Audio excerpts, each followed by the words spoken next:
Hey guys, so if you're looking for a way how you can reset the electric door lock, primarily how it works for most is that you want to keep the door open, press and hold the program button until the keypad flashes green. So how it works is that from the back there you have to like open something and there should be like a button, right?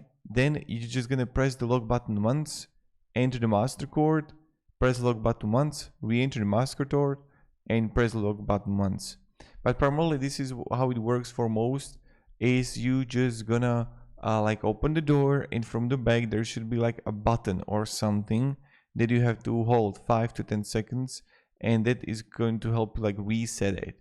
And I don't know what kind of door lock you got, but this is how it works for most. So thank you very much for watching,